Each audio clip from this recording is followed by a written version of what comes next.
Hello and welcome. 2021 में आपको सोना कमाई करके देगा या चांदी आपको माला माल करेगी। इस पेशकश का मकसद यही है कि हम आपको बताएं कि 2021 में सोने और चांदी की चाल में आपको क्या बदलाव देखने को मिल सकते हैं और कहां आपको ज्यादा मुनाफा होगा। इस खास पेशकश में मेरे साथ जुड़ रहे हैं मनी एडू स्कूल के फाउंडर अर्नब पंड्या। अर्नब जी, स्वागत है आपका।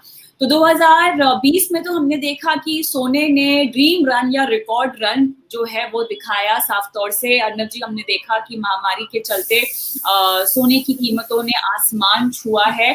लेकिन अब सवाल ये उठता है कि क्या 2021 में भी सोना इस तरह का ड्रीम रन दिखाएगा? क्या हमें सोने में पैसे लगाने चाहिए या जो लोग लगा चुके हैं 2020 में उनको पैसे या मुनाफा निकाल लेना चाहिए? सबसे पहले 2021 में सोने की चाल किन किन फैक्टर्स पर निर्भर करेगी? मेरे ख्याल से हमारे लिए ये समझना बहुत जरूरी है। देखिए, जो 2020 में मेन फैक्टर्स थे विच वर ड्राइविंग गोल्ड, उसमें से एक तो जरूर था महामारी। दूसरी बात ये भी थी कि क्योंकि ओवरऑल वर्ल्ड में जिस प्रकार का सपोर्ट सेंट्रल बैंक्स ने दिया हुआ था, यानी कि लिक्विडिटी फ्लो करके, तो आपको ये भी देखने को मिला कि काफी सारी इन्वेस्टमेंट डिमांड गोल्ड में शिफ्ट हो गई सेफ्टी के आधार पर। तो उससे भी एक बड़ा बूस्ट मिला। तो ये फैक्टर्स थे जिसने गोल्ड को एक record high internationally as well as locally drive कर दिया। लेकिन अब ये कब हुआ? ये अगस्त में हो चुका था। अब अगस्त के बाद अगर आप देखें, जैसे जैसे अच्छी न्यूज धीरे धीरे करके ट्रिकल इन आती हुई कि वैक्सीन बन रहा है, वैक्सीन आ रहा है, उसके बाद थोड़ा सेल ऑफ आपको गोल्ड में दिखाया है। तो उस अगस्त के बाद अगर आप देखें पिछले 3-4 महीने में, तो गोल्ड एक तरह से थोड़ा गिर के स्टेबल हो चुका है। अब 2021 में जब हम जाते हैं, तब मेन फैक्टर्स जो गोल्ड को इम्पैक्ट करेंगे वो यही है कि एक तो इन्फ्लेशन। अगर दुनिया भर में जिस प्रकार का एक्सपेक्टेशन है कि इन्फ्लेशन बढ़ सकता है, तो उससे गोल्ड को एक बहुत बड़ा सपोर्ट मिलेगा और बूस्ट मिलेगा। दूसरी बात यह है कि जो डॉलर की वीकनेस है, जो इन्फ्लेशन और उससे मुताबिक जिस प्रकार की लिक्विडिटी है उससे आती है, अगर डॉलर कंटिन्यूअसली वीक रहता है तो वो भी एक गोल्ड के लिए पॉजिटिव साइन है और वो एक बूस्ट देगा। तीसरी बात है कि देखिए, आज की तारीख में भी अगर आप देखें तो महामारी जो है वो खत्म नहीं हुई है और जो वेस्टर्न इकोनॉमीज है वो आज भी स्टेबल नहीं है।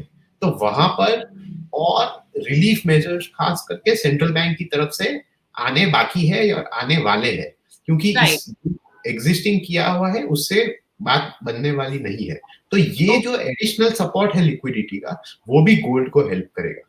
तो अगर मैं ये कह सकती हूँ अर्नब जी कि जो हमने रन देखा था, जो तेजी में इजाफा देखा था, वो हम शायद ना देखें 2021 में। कीमतों में थोड़ी सी स्टेबिलिटी आती हुई दिखाई देगी, लेकिन कुछ फैक्टर्स ऐसे भी हैं जो कीमतों को चढ़ा सकते हैं। लेकिन हाँ, जो बढ़त आपने 2020 में देखी थी, जब पैंडेमिक के बारे में हमें पता चला था, उतनी तेजी आप शायद ना देखें। जी, ऐसा कहना ठीक है कि आपको एक रनअवे रैली नहीं दिखेगी, लेकिन चांसेस है कि ड्यूरिंग द ईयर आपको गोल्ड आज की तारीख से थोड़ा हाई जाते हुए दिखे। तो गोल्ड में आपको एप्रिसिएशन इन वैल्यू इस साल 2021 में देखना की संभावना ज्यादा है, ये आप साफ तरीके से कह सकते हैं। तो गोल्ड की जो स्टोरी है कि एक बार उसने एक न्यू हाई बनाया, फिर पुल बैक आया, तो वो आज की तारीख में मेरे हिसाब से खत्म नहीं हुई है और थोड़ी चलने की संभावना आगे जाते हुए, खास करके 2021 में ये संभावना ज्यादा दिखती है। तो अब मुझे बताएं कि चांदी का हाल क्या रहा 2020 में और 2021 में चांदी से हमें क्या उम्मीदें करनी चाहिए? देखिए, 2020 में चांदी की हालत जिस प्रकार गोल्ड की थी उसी प्रकार थी कि उसने भी एक बहुत बड़ी रैली देखी और फिर थोड़ी स्टेबिलिटी आते हुए देखी है। अब चांदी में क्या हुआ है कि चांदी में 2-3 फैक्टर्स थे जो 2020 में उसे हेल्प कर रहे थे। एक तो ये थी कि उसकी भी इन्वेस्टमेंट डिमांड बढ़ गई एज अ प्रेशियस मेटल, क्योंकि दूसरे ऑप्शंस में रिटर्न कम हो गया। दूसरी बात ये कि काफी सारे सिल्वर के माइंस से उसकी आउटपुट खत्म हो गई, क्योंकि पेंडेमिक था तो लॉकडाउन आया, तो सिल्वर माइनिंग जो हो रहा था वो बंद हो गया, खास करके लैटिन अमेरिका 40% रिटर्न दिया है, तो क्या ये रिटर्न चांदी सोने से ज्यादा रहा? हाँ, आप देखिए कि चांदी के रिटर्न्स जब गोल्ड और सिल्वर रैली करते हैं तो चांदी के रिटर्न्स ऑलवेज ज्यादा रहेंगे। तो ये एक हिस्टोरिकल ट्रेंड है, ऐसा कुछ नहीं है कि सिर्फ इसी साल हुआ है। अगर ये रैली करते, क्योंकि चांदी में एक एडिशनल फैक्टर है कि apart from precious metal demand, ये एक इंडस्ट्रियल मेटल भी है, यानी कि इंडस्ट्री में इसका बहुत यूज होता है। तो इसमें क्या होता है कि जैसे आपकी कोई इकोनॉमिक रिकवरी आती है और इंडस्ट्रियल डिमांड बढ़ती है, तो वो चांदी में जो तेजी है वो जारी रहती है।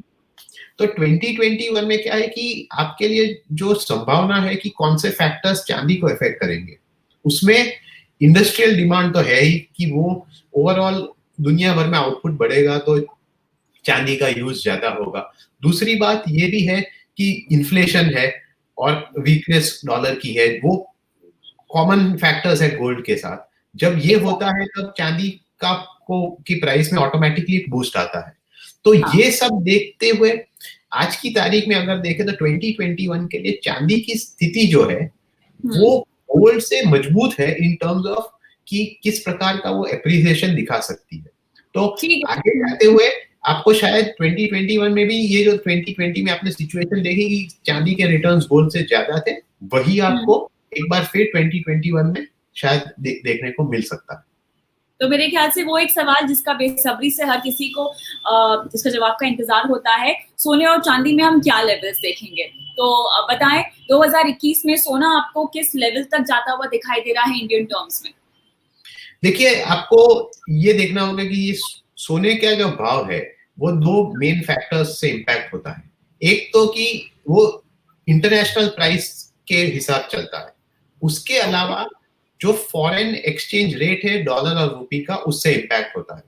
तो आप इसमें आप ब्रेकअप कर दीजिए कि कौन से फैक्टर इसको अफेक्ट करेंगे। अब इंटरनेशनल मार्केट्स में अगर आप देखें तो जो रेट है वो $1900 से थोड़ा कम चल रहा है।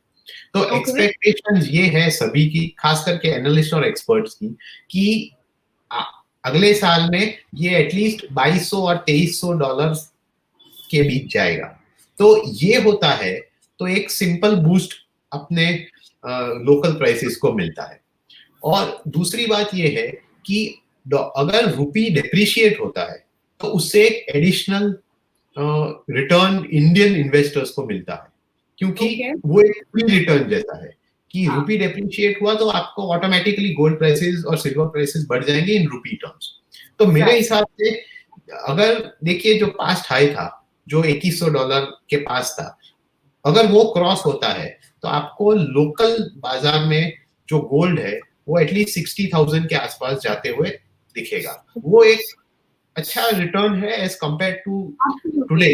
और ये इम्पोर्टेंट भी है क्योंकि देखिए जब आप गोल्ड के बारे में सोचते हो तो ये आपके पोर्टफोलियो का एक अहम हिस्सा होता है और हर आदमी को या हर इन्वेस्टर को ये रखना चाहिए अपने पोर्टफोलियो में, ताकि इस प्रकार की सिचुएशन में उनको ओवरऑल पोर्टफोलियो डाइवर्सिफिकेशन के साथ बेनिफिट भी हो। बिल्कुल, चांदी की बात करते हैं। चांदी का ड्रीम रन क्या कहेगा 2021 में? देखिए मेरे हिसाब से चांदी को क्योंकि स्कोप ज्यादा है एप्रिसिएशन का, तो ये पिछली बार यानी कि 2020 में जब चांदी का रिकॉर्ड हाई आया था तो इंडिया में वो 75,000 के आसपास गया था। मेरे हिसाब से इस अगर एक और लेग आएगा रैली का इंटरनेशनल मार्केट में, वो आता हुआ शायद दिख रहा है जिस प्रकार की पूरी स्थिति बन रही है, तो वहां पर मेरे हिसाब से एटलीस्ट 82,000 के पार चांदी जाएगा लोकल बाजार में। दूसरी बात ये भी है कि देखिए चांदी काफी वॉलेटाइल रहता है इन टर्म्स ऑफ प्राइस, तो इसमें जब वो लेवल्स क्रॉस करता है तो वो इतनी फास्ट क्रॉस करता है कि आपको 7-8 हजार रुपये का चेंज एक हफ्ते में शायद देखने को मिल सकता है। और बिल्कुल, और दूसरा ये है कि हमारे पास सोने में निवेश करने के कई सारे जरिए हैं अर्नब जी। गोल्ड ETF हो गया, आपका गोल्ड फंड हो गया, आप चाहें तो सॉवरेन गोल्ड बॉन्ड के जरिए भी निवेश कर सकते हैं। लेकिन चांदी में निवेश की रणनीति बनाए नहीं जा सकती एज पर इन्वेस्टमेंट इंस्ट्रूमेंट्स। तो वॉलेटिलिटी से बचने का उपाय क्या होगा? अगर हमें थोड़ा सा लंबा नजरिया रखना ही है और मुनाफा भी कमाना है, उतार चढ़ाव से बचना भी है, तो चांदी को लेकर क्या किया जाए? देखिए चांदी में आपके पास गोल्ड की तरह रिटेल इन्वेस्टर्स के लिए ऑप्शन कम है। अब चांदी का जो इंडिया में ट्रेडिंग होता है वो सिर्फ फ्यूचर्स मार्केट में होता है, हाँ, यानी कि जो कमोडिटी एक्सचेंज है वहां पर आपको सिल्वर के फ्यूचर्स और वो सब मिल जाते हैं, यानी कि डेरिवेटिव प्रोडक्ट्स मिलते हैं।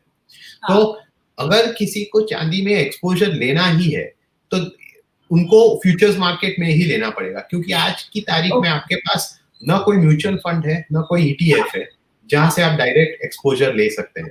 तो ये बात ध्यान में रखनी चाहिए कि कोई भी निवेशक हो तो उनको सिर्फ फ्यूचर्स की यानी कि डेरिवेटिव्स की माध्यम से वहां पर आपको एक्सपोजर मिलेगा, तो ये रिस्की हो जाता है। तो आप ये ध्यान करके आगे बढ़िए कि आपको पता है कि आप क्या कर रहे हो और आप कितना रिस्क ले रहे हो। ऐसा ना हो कि क्योंकि एक बड़ी रैली आ रही है तो आप वो देखने के बाद आप अंदर जाएं और फिर उसमें आपके पैसे अटक जाएं या आप उसको बिल्कुल फंसना तो है नहीं। तो कुल मिला के सार यही है कि 2021 में चांदी आपको मालामाल करेगी, ऐसी संभावना और उम्मीदें ज्यादा है, लेकिन हाँ आपको इसकी चाल पर बारीकी से नजर बनाकर रखनी होगी। और जैसा कि अर्नब जी ने बताया कि सोने में भी ऐसा नहीं है कि सुस्ती रहेगा पूरा साल, कई सारे फैक्टर्स हैं जो इसको बढ़त की ओर ले जाएंगे, लेकिन हाँ जो उम्दा तेजी आपने 2020 में देखी शायद उतनी नहीं। तो कुल मिला के दोनों में ही आपको निवेश करना चाहिए। सोने में तो निवेश कई सारे विकल्प हैं, चांदी में थोड़ी सी सतर्कता आपको बहरहाल जो है वो अपनानी होगी। बहुत बहुत शुक्रिया अर्नब जी इस पेशकश में आज शामिल होने के लिए, और आप सभी को उम्मीद करते हैं हम कि आपके फाइनेंशियल पोर्टफोलियो में मुनाफे को लेकर तमाम इन्वेस्टमेंट इंस्ट्रूमेंट्स जो हैं आप शामिल करें।